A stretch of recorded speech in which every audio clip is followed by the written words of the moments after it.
Some believe vertigo is cursed, imbued with some dark energy or supernatural residue from Etienne himself. Would you dare to look at it? And how long would you last? Maybe it's better not to find out. Hello and welcome to the Mystery Channel, where in each video we discuss strange and profound topics, revealing secrets that science is still unable to fully explain. There's a painting housed in a small, offbeat gallery in a quiet corner of Paris, one you've likely never heard of unless you've delved deep into obscure art forms or whispered urban legends. Its name? Vertigo, a modest-sized canvas unassuming at first glance. But those who have looked at it for more than just a fleeting moment swear by a peculiar phenomenon: nausea, a twisting in the stomach, dizziness, cold sweats. Some claim it's mild, more discomfort than distress. Others describe an intensity so severe they've had to leave the gallery, clutching their stomachs and gasping for air. Vertigo is no celebrated masterpiece. There are no lines of tourists eager to see it. But what's causing this strange reaction? Why does this seemingly innocuous work of art, no splatters of gore, no grotesque imagery, make people physically ill? The answer isn't clear, but let's start at the beginning. First, let's talk about the painting itself. Vertigo is the work of an artist named Etienne Ardon. Little is known about him beyond whispers and fragments of his biography. He was active in the 1920s, part of a loose collective of avant-garde painters who thrived in Paris during that electric golden age of art and culture. His peers spoke of him as eccentric, talented, and perhaps slightly unhinged. While others were pushing boundaries with cubism or surrealism, Etienne sought to disturb, not through shock or provocation, but through unease, the kind that creeps under your skin and lingers like a bad dream. Vertigo is distinctly characteristic of this obsession. The painting depicts a swirling staircase, seen from above, spiraling down endlessly into darkness. The craftsmanship is undeniably impressive. The stairs appear to move, pulling your gaze downward. Subtle distortions in perspective make the image feel unnatural, almost alive. Surrounding the staircase are faint, shadowy figures, vague and barely perceptible at first, but once you notice them, you can't stop seeing them. They're watching you, or at least it feels that way. It started with anecdotal evidence, viewers in the 1940s fainting or excusing themselves to the nearest bathroom. Over the decades, these stories multiplied. Some visitors reported headaches. Others complained of a suffocating pressure in their chest, as though the walls were closing in. And then, of course, the nausea, a building wave of discomfort that seems to directly correlate with the amount of time spent looking at the work. In fact, the gallery staff are accustomed to stepping in. If someone lingers too long in front of Vertigo, they might hear a polite cough or even feel a tap on the shoulder. Not because they're being rude, but because they have witnessed what happens when people stand there too long. It always starts subtly, a furrowed brow, a shift in weight. Then come the drops of sweat along a temple, a sudden intake of breath, and finally the retreat, the viewer stumbling backward, muttering apologies and averting their gaze. Experts have been trying to explain the mystery for years. Psychologists suggest it could be the brain's natural aversion to unnatural perspective. By subtly breaking the rules of geometry, Etienne may have created an optical illusion so unnerving it triggers a stress response in viewers.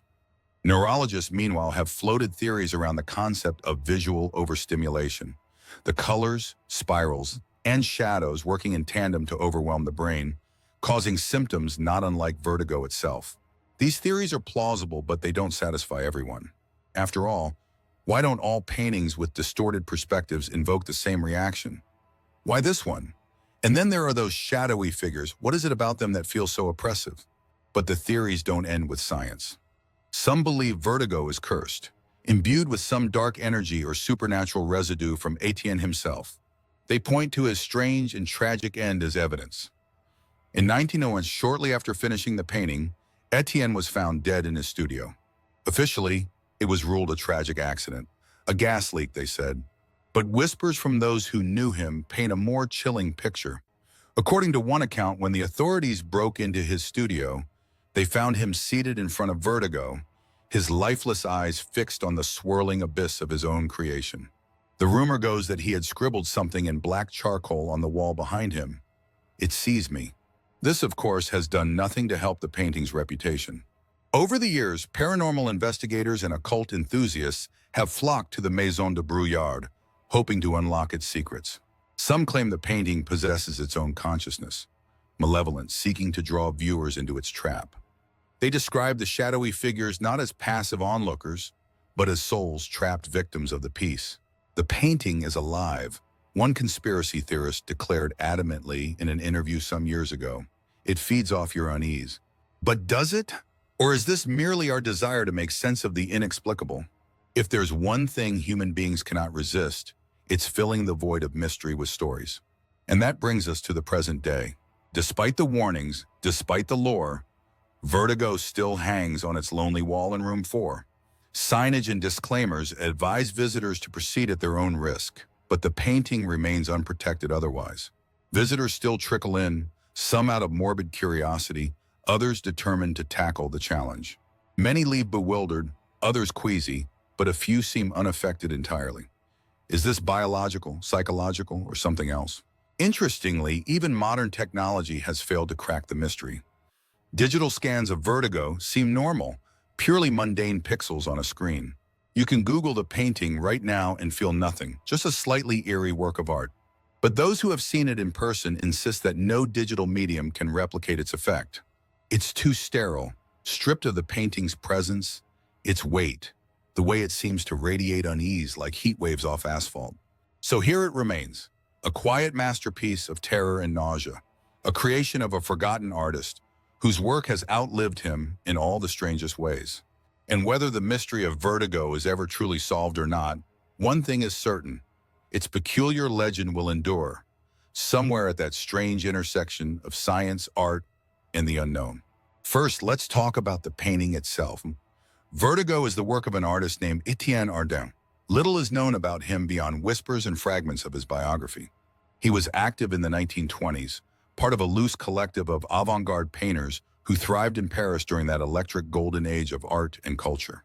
While others were pushing boundaries with cubism or surrealism, Etienne sought to disturb, not through shock or provocation, but through unease, the kind that creeps under your skin and lingers like a bad dream. Vertigo is distinctly characteristic of this obsession. The painting depicts a swirling staircase, seen from above, spiraling down endlessly into darkness. Surrounding the staircase are faint, shadowy figures, vague and barely perceptible at first. But once you notice them, you can't stop seeing them. They're watching you, or at least it feels that way. Yet it's not the imagery alone that makes people sick, is it? A staircase, shadows and darkness. These are unsettling, sure, but not uniquely so. It's the physical reaction to the painting that baffles both scientists and art critics alike. But the theories don't end with science. Far from it. Some believe vertigo is cursed, imbued with some dark energy or supernatural residue from Etienne himself. Would you dare to look at it? And how long would you last? Maybe it's better not to find out. So if you enjoyed this video and are interested in mysterious phenomena and mysterious historical incidents, don't forget to like, share, subscribe for more incredible and unbelievable stories. And leave us a comment with your opinion on this topic. See you in the next video. Thanks for watching.